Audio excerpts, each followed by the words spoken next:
بسم الله الرحمن الرحيم الحمد لله والصلاة والسلام على رسول الله أما بعد. Moving on to page 35, the second chapter, the author says كيف تقرأ, how do you read, i.e. the professional way of reading, the proficient way of reading, the systematic way of reading. Anyone who's been to school or who's been taught or trained at home can obviously read a book. Many people that go overseas, they go to the Islamic University of Medina, and they can pick up a book. They can read a book. But that's not what's meant. What's meant here is how to read and maximize your benefit from reading. And not necessarily hear what the author is saying, but moving off from the author's speech, we could say, from the different ways of reading and the valuable skills that a student of knowledge can put to work is speed reading. How to read quickly, how to read fast. Now, you may not see a big deal in speed reading, but if you have a 30-volume book and each volume is 300 pages, 400 pages, it makes a big difference. How to summarize, surmise, how to peruse through something. Now, how to read with deep intellect, with deep understanding. Okay, different types of reading, different ways of reading. But here you're talking about the basic, proficient, systematic way. And the purpose of reading is not just to read the book, but it's to actually get a benefit from the book. The author says, القراءة نعمة وحبها نعمة لكنها قد تكون نقمة عند بعض الناس فبعض الناس يقرأ عشرات الكتاب أو الكتب بل مئات لكنه لا يفرق بين الغث والسمين وبعض الناس يقرأ الغث دون السمين والقراءة أنواع قراءة دراسية وقراءة ترويحية وقراءة استطلاعية. He says reading is a blessing, and the love and fondness of reading is also a blessing. However, for others it could be a curse or punishment. Some may read tens and hundreds of books, but they don't make a difference. They don't make a distinction between that which is good and that which is bad, that which is useful and that which is useless, that which is lean, grade A steak, and that which is fat, that which is fat and that which is actual meat. They don't make a difference between the two. He says there's some people who read this and they don't read that, and some people that read and they mix either or. Pick your poison, as we say.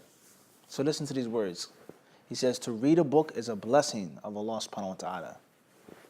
And to love it, to be fond of it, to enjoy it is another blessing of Allah subhanahu wa ta'ala. However, it's not just reading a book, it's much more than just reading a book. And there are different types of reading, the author says. He says there's the reading that's done for study. And then there's the reading that's done for one's own personal pleasure, one's own personal enjoyment. And then there is the reading that's done for research, for finding certain things out, looking for certain things. Now, just three types that the author mentioned here. Just take this in mind now. What is the rule that the reading has to be restricted to one type? We're talking about tulab al-ilm.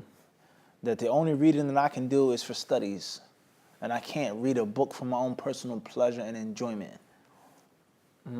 Just like you like to go and play basketball, one says, I like to read a book. Just like you like to drink this and do this and go here, my pleasure is a book. It's nothing haram. It's nothing which is unbefitting or lewd. What's wrong with me just reading a book just for the pleasure of reading? Let alone the fact that if you can have the ability to read a book, a non-religious book, and then apply certain things to the religious text, or we say even deeper than that, understand certain religious principles better because of your knowledge of the language and culture and so on and so forth. What's important is that reading is of different types, he says. We've mentioned this several times, walillah alhamd, is that the student of knowledge should be a bookworm. A student of knowledge should be a bookworm. A student of knowledge should be someone who loves books, who's into books, who buys books, who purchases books, on your tablet, on your phone, on your computer, your laptop, MacBook, PC, whatever, okay, in your house, there should be tons and tons of books. Naam. And when someone is looking for you, then at the top of their checklist, where we're going to find him or what he's going to be doing when we find him should be reading in a bookstore, a used bookstore, a new bookstore, whatever the case may be. The author, he says, وَالنَّوْعُ الْأَوَّلُ هُوَ الْمَقْصُودُ وذلك بأن يقرأ الإنسان بتمعن وتأمل وتفهم وأما القراءة الترويحية فهي من باب الاستمتاع كما قال سلفنا ينبغي لطالب العلم أن يكون عنده نوع من الترويح فيقرأ في بعض كتب الأدب والشعر من باب الترويح والقراءة الاستطلاعية هي القراءة بسرعة لتعرف ما في الكتاب ومضمونه ومؤلفه بصفة إجمالية. The author, he then explains these three types by saying, the first type is what we want to talk about here, and that is reading with the purpose of studying. For a person to read a book and to ponder, to think, and to reflect. For a person to dig deep. Now, before we move forward, this is not something which we absolutely agree with 100%. And that's because you may read a book with the purpose of studying without tama'un, without digging deep and looking deep, and tafahum. Rather, there's some books, Islamic books, that you just need to read through. And it's difficult at first, or maybe above your head. But you read it a second time and a third time, and so on and so forth. Now, or there's some books that you just read to go through to, مثلا, it may be a book that you have to read and study for a course, in which there isn't enough time to have tama'un, but it's still studying. Or an advanced technique is when you want to read through a book without taking no notes and just read it. And you force your mind to retain certain things. You force your mind to move at a rapid pace. And then later on, you force yourself to do the class from the book, from your memory. Or you sit and a person, let's say, method and quote unquote, person sits and reflects and ponders. You want to call it meditate? Call it meditate. He sits and he meditates on what he read, even though he wasn't trying to memorize it. Okay, this is advanced now. This is not for the beginner. To read, let's say, مثلا, Kitab al-Iman of Shaykh al-Islam ibn Taymiyyah. Now, obviously, you know, Shaykh al-Islam is going to have 1,000 different masail on each page, and different ayat and a hadith, and this one and that one, and fulan, wuju, and no. So you just read through it. And then when you finish 100 pages, or the whole thing, well, let's say 100 pages, then you close the book, you stop, you sit down, and see what you can retain. Naam, that's also studying as well, without the purpose of tama'un, of looking and digging deep into tafahum and trying to get the proper understanding of it. Mathalan, as an example, the author, he says, as far as the second type, al-qira'ah tarawihiyya, then as the reading, which is meant to be a means of entertainment, enjoyment, a means of pleasure, a means of relaxation, leisure, one may say. He says, then the student of knowledge should have this type of reading. He should know this type of reading, all right? As some of our Salaf used to say, he should have this type of reading books of different Arabic literature, poetry, and things like this. We say that this is not restricted to Arabic, nor is it restricted to poetry. Okay, and as we said in the last class, that the author is writing a book for Arabic-speaking person, and a person who knows and is well aware of the different Arabian culture. And we're saying in the English language, and for Western culture, is that there's nothing wrong with you reading a book for the purpose of leisure and pleasure, as long as there are conditions. First condition is that it's not to take all of your time and dominate all of your time. It's just leisure on the side. Secondly, is that it can't be a thing in which you don't have the time for the Islamic studies and the leisure reading, both. and which you read leisurely or for the purpose of leisure at the expense of the Islamic reading. Thirdly is that it's nothing haram. It's nothing that's talking about something that's haram and evil, sihr, sorcery, things like this. Nah? Khairan, inshallah. Etc. The author, he says, and the third type, al-istitla'iyya, he says it's the qira'ah. That's not necessarily for research, as we translated the first time. He says it's more like for sur'ah, for speed reading, as we had mentioned before. Now, he says to know about what's in the book, what are contents of the book, so on and so forth, the author in general. And that's not necessarily speed reading in the sense of English.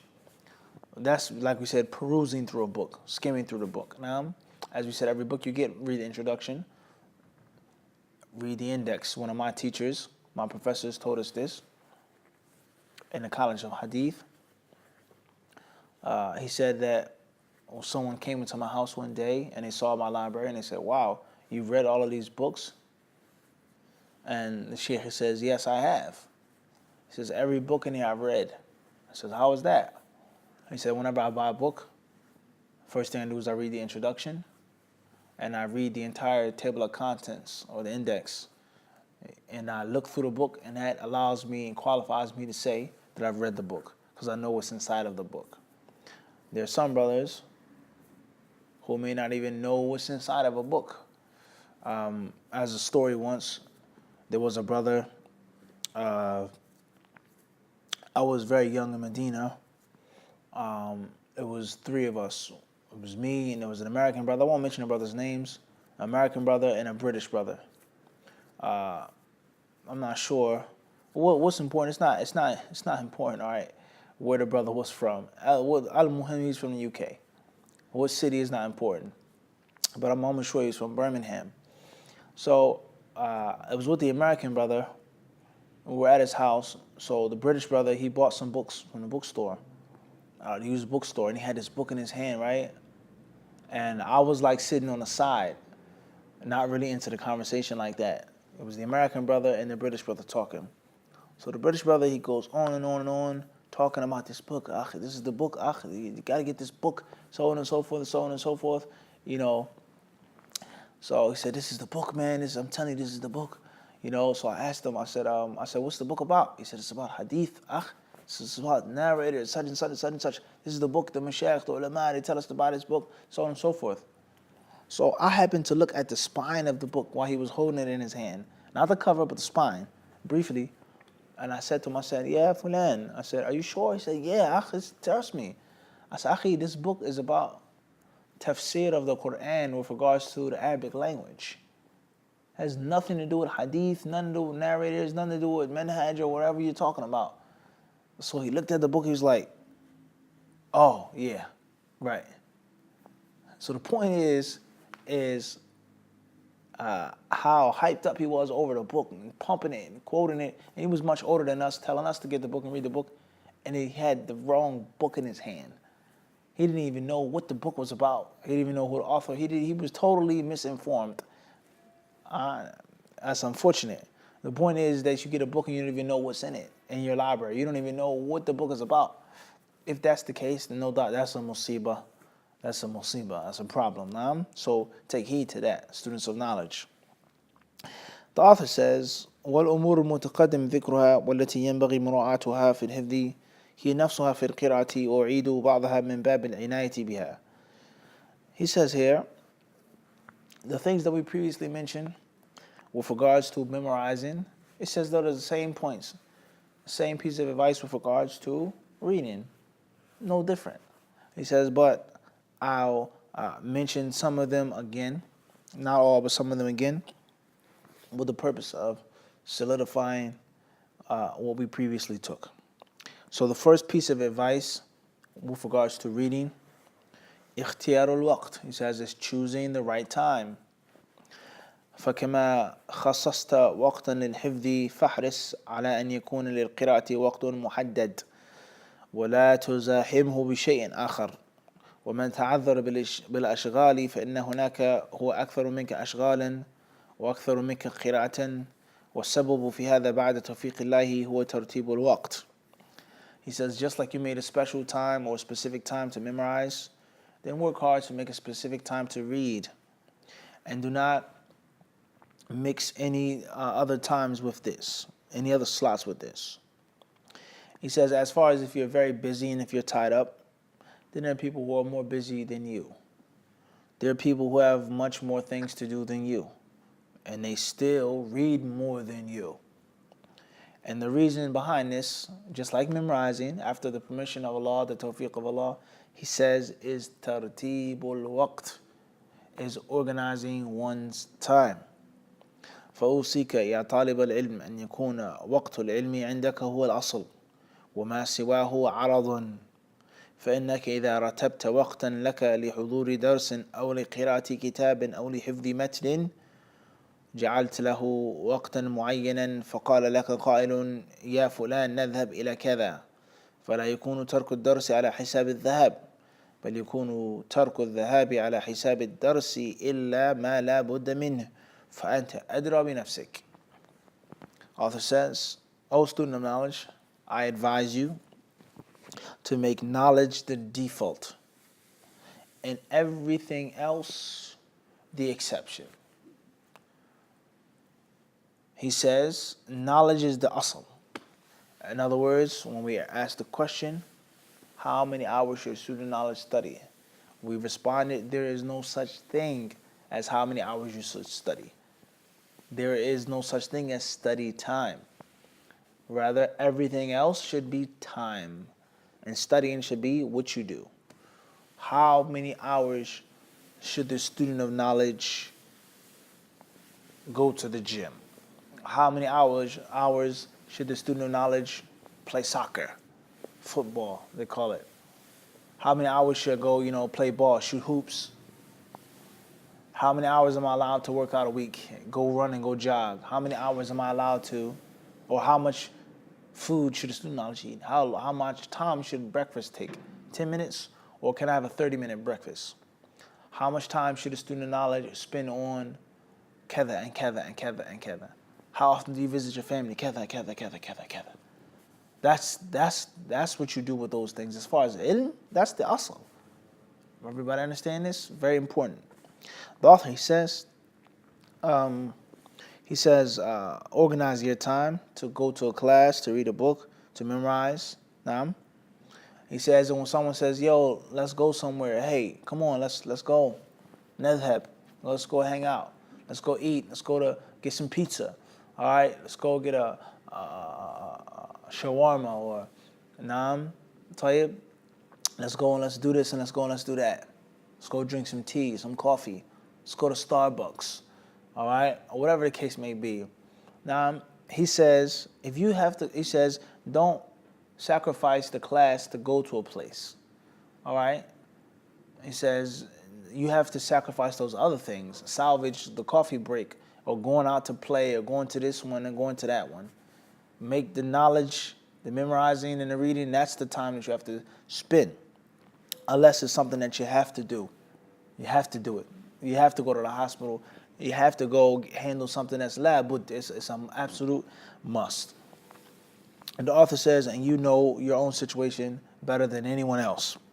Number 2, اختيار المكان فهيئة أو فتهيئة مكان للقراءة لا يشغل فيه الذهن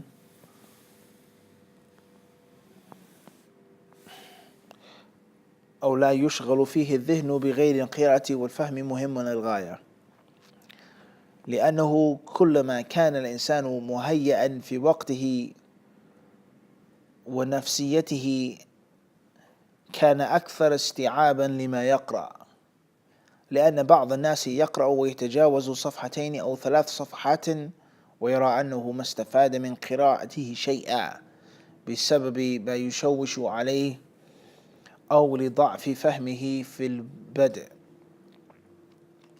He says, picking an appropriate place. He says, having a place that's made and that's set up for you to read and which your mind is not busy and preoccupied. All right. and what you can't understand and comprehend. He says this is very important. And whenever a person is prepared, whenever a person is relaxed, whenever a person is in the mood and the mode ready to study and to read, he'll retain more. He'll suck up more. He says some people read 2 or 3 pages without no benefit. And that's because something was distracting them, something was on their mind, something was bothering them, etc. فأنصحك يا طالب العلم بعد أن تهيئ لنفسك مكانا مناسبا ثم تبدأ في القراءة صفحة أو صفحتين أو 3 ولم تستوعب فتوقف عن القراءة ثم حاول أن تسترجع معلومات الصفحات السابقة وتقول لنفسك استفدت كذا وكذا ثم ترحل وهكذا. هذا يكون كالإبرة تخيط الشقوق فتجمع ما تفرق من الذهن. O student of knowledge, I advise you, after you have prepared for yourself an appropriate place, then you begin reading 2 or 3 pages without retaining everything. Stop reading. Then try to go back to the points and the facts on the previous pages, and then say to yourself, I've benefited this and I've benefited that, so on and so forth. ثم تراح, he says, then go. He says, and the reading should be like a needle in which you're stitching up a garment that's ripped, okay, with regards to that which is spread out throughout your mind. What's important is, as we mentioned about memorizing for a beginner, all right, and also intermediate level, picking a good time and a good place. As far as for the advanced level, then there is no such thing as a good time and there's no such thing as a good place. Just like the author mentioned that ilm is the asal, and eating and drinking and going here and visiting this one, that's the arad. That's what comes up. You make an exception for those things, a specific time for those things. The same applies to reading and studying. There's no such thing as a reading place. I can read when I'm in the line waiting to board the plane with a pocket-sized book in my hand. When I sit on the plane, I put on my seatbelt. The people are putting the stowaway, the bags, this and that, the stewardess, so on and so forth. I'm reading a book. When I'm walking through immigrations to get my passport stamped, I'm reading a book.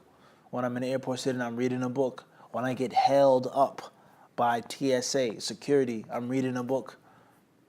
Everybody understand this? I can eat a bowl of Honey Nut Cheerios for breakfast.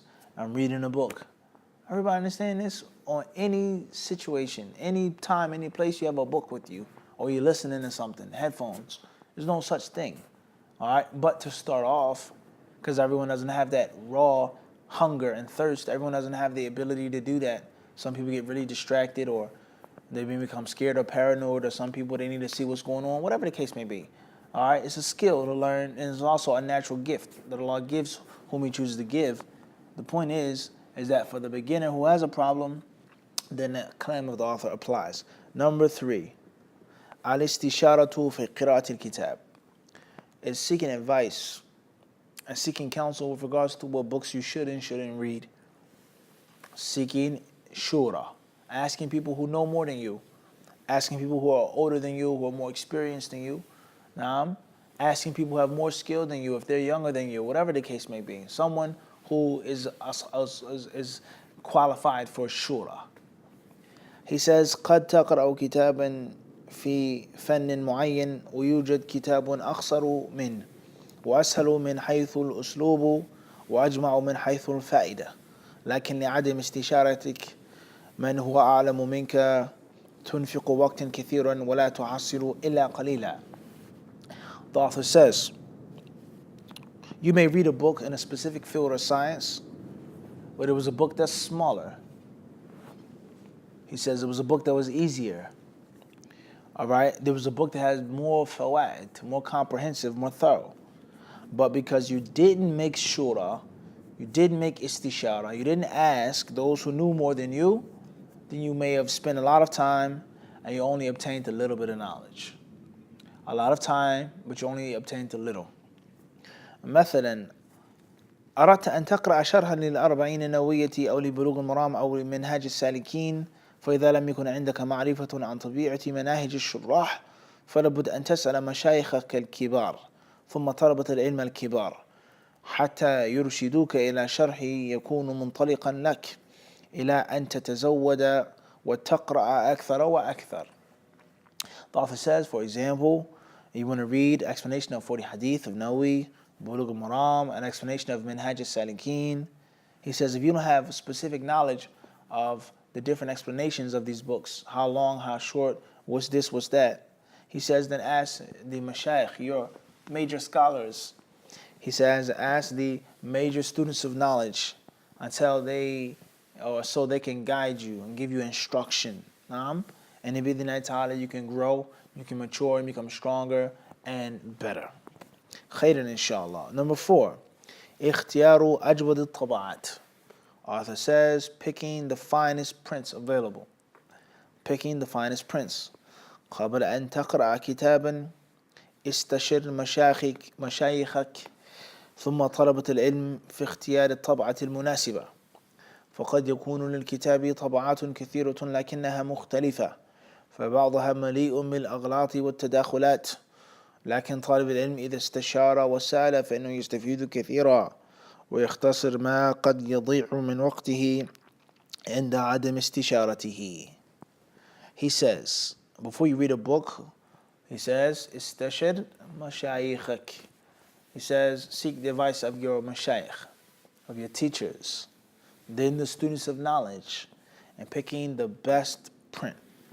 There may be a print or maybe one book that has several prints, several versions, but they're different. They vary. Some books are full of mistakes, printing mistakes, typos, things that aren't originally from the author. But if you make the istishara, if you ask, then you'll get much more. And you'll summarize the way. You'll shorten the way, you'll take a shortcut. Instead of having to walk or drive the long way. وهناك كتب وبحوث تبين أمثلة كثيرة من الأخطاء الفاحشة في بعض الطبعات، وتجد مع ذلك أن بعض طلبة العلم يقرأ في هذه الطبعات دون استشارة فينقل معلومات خاطئة. He says here, there are different books, there are different catalogs now that are made with the purpose of clarifying these printing errors and these typos, these mistakes. Yet and still there are many students of knowledge who read these books without benefiting from these catalogs, and they end up passing on mistaken information. They end up passing on things which are wrong. He says, وَمِن لطيف القول في هذا المقام أني كنت أقرأ في كتاب ميزان الاعتدال للإمام الذهبي، وفي أثناء قراءتي في ترجمة الإمام الدولابي رحمه الله جاءت عبارة في هذا نصها. He says, I'll give you an interesting story. I was reading a book of Al-Dhahabi called Mizan al-I'tidal, which is regarding the criticism of narrators. Al-Dhahabi's book, Mizan al-I'tidal, is very popular, very famous. The author says, and when I was reading about Imam al-Dulabi, an Imam of the past called Ad-Dulabi, rahimahullah, there was something that I came across that said, تكلموا فيه لما تبين من أمره الأخير أو لما تبين من أمره الأخير. It says here, تكلموا فيه, that they spoke about this Imam, they criticized him because of that which finally became obvious, that which finally became clear from his affair. He says, وهذه العبارة هي جواب من الإمام الدارقطني لسؤال السهم عن الدولابي، ومعنى ذلك أن أمرا حصل أخيرا للدولابي، فأخذت أبحث عن هذا الأمر الأخير هل هو في الاختلاط أو الاعتقاد، فرجعت إلى كتاب سؤالات السهم للدارقطني فإذا العبارة تكلموا فيه ما تبين من أمره إلا خير. He says here, so this was the answer of Imam Ad-Darqutni rahimahullah, the great alim of the 4th century, 385 he died, who was well known for writing a book of Ilal, book of Sunan, and most importantly, or which gained him a great deal of fame and infamy, was At-Tatabbu', his criticism of selected hadith from Sahih Bukhari and Sahih Muslim. So Ad-Darqutni rahimahullah, he has a disciple whose name is As-Sahmi, And As-Sahmi asked him about this man, Ad-Dulabi. And this means, he says, that something happened at the end of the life of Dulabi, towards the end of his life, at the end of his affair. It says, so I went to search, see what was wrong with this imam, what happened to him. Was it that which we call al-ikhtilat, meaning when a narrator begins to lose his sharpness and his veracity, his mind isn't as elastic anymore, all right? It becomes a bit stretched out, and he doesn't retain the information properly, and he mixes it up. Not as his mind becomes weak and dull, but he begins to mix things up, or he begins to get senile. Now he becomes senile. He can't remember properly, and not only can he not just remember, but he begins to mix things up, like your old aunt has Alzheimer's, and she calls you a certain name. I had an aunt once. It was my aunt from my father's side. Her name was Eunice, Aunt Eunice, like the Prophet's name, Eunice. She wasn't a Muslim. Her name was Eunice, though. And she had very bad Alzheimer's. And when I used to go and visit her, she was a very nice aunt to me. She would call me all types of names. I was very young. Obviously, my name, Muhammad, beginning with M. She would call me Martin, Michael. She would call me all different things with M letters, literally. Okay, at nighttime, it was time to eat or go to sleep, or time for dessert, or can you cut off the light, or can you bring me my blanket? And she would holler out and cry, Martin, Michael, Muhammad, such and such, just like that. And the interesting thing about it is how she couldn't remember my name 100%, but it was always an M letter. She never called me something else. It was an M letter. And we know people have different types of Alzheimer's and so on and so forth, in which they forget a person or they only remember certain people. But she knew I was her nephew, and she knew my name began with an M, but she didn't get it right. Obviously, towards the end of her life, she was very old and she was very sick.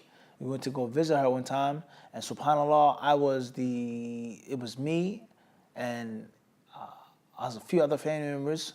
It was me and my father. She was the only ones in the family that she actually remembered who they were. Her own sister, my grandmother, the other people, children, she didn't know who they were. But she knew who I was vividly. So the point is that al-ikhtilat is khalt, a mixture. You mix things up because of being senile, being old, having this illness and this disease. May Allah protect us therefrom. So therefore, he says, was this the reason?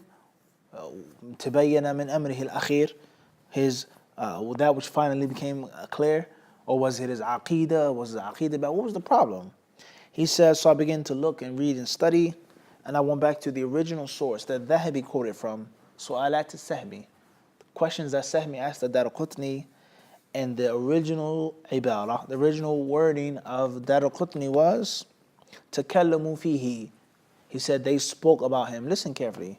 He says, ما تبين من أمره إلا خير. He says, and the only thing that's clear about him is good. So you see here how this is a printing mistake.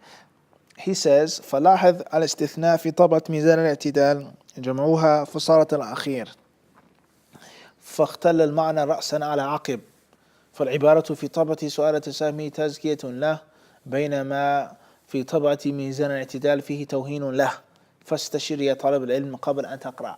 He says, so look at how things become topsy-turvy. He says, in Mizan al-I'tidal is a jarh, it's a ta'n, it's disparagement of him. And in Sahmi's book, the original book, he says it's tazkiyah, it's a praise for him. So look how the meaning can literally change from night to day, day to night, just like that, because of printing mistakes, because of letters being wrong. Khayrun in al-akhir. So the word here, it says illa al-khair. It's a alif, lam, and alif. Space, kha, ya, ra. Illa khairun. But in Mizan al-I'tidal, it became min amrihi al-akhir. And it became alif, lam, alif, kha, ya, ra. One word, al-akhir. His final, and not illa khair. So look how subtle that is, but it can change the entire meaning. The author says, so therefore, O student of knowledge, seek advice before you read a book or before you buy a print of a book. The fifth piece of advice, عليك بالبدء بالكتب القصيرة. He says, start off by reading smaller books. Smaller books. بعض الشباب الصغار يكونون متحمسين في أول أمرهم وهذا أمر محمود لكنهم يبدأون بمطالعة الكتب والقراءة دون استشارة للعلماء أو طلبة العلم ومع تقادم الأيام يبدأ الملل والضعف ينتابهم حتى يصابوا بنوع من الفتور وما يزال ذلك بهم حتى يرغبوا عن سبيل الطلب ولذا على طالب العلم أن يعرف أن طريق العلم طويل من أراده عجلا تركه عجلا. He says here, there are some young youth that are very enthused, all right? They have a great deal of zeal. They love knowledge. And this is a good thing, he says. However, they start reading certain books without seeking the advice of the ulama and or, he says, the talabat al-ilm, students of knowledge. And then as days go by, they begin to become tired. They begin to lose their steam. They begin to weaken, slacken. They begin to, as you say, fall off, die off. He says, and then they totally lose all focus. They lose their taste for knowledge. They become demoralized and they don't want to study anymore. He says, so therefore, a student of knowledge should know that the path of knowledge is long. It's not short, it's not easy, it's not quick, it's long. And whoever wants it all at once, whoever's hasty in getting it all at once, he'll leave it off all at once or go away all at once. Khairan, inshallah, these are very important points, very tangible, practical points. We ask Allah Azza wa Jalla to allow us to implement them. Here as we will stop. Walhamdulillahi Rabbil Alameen.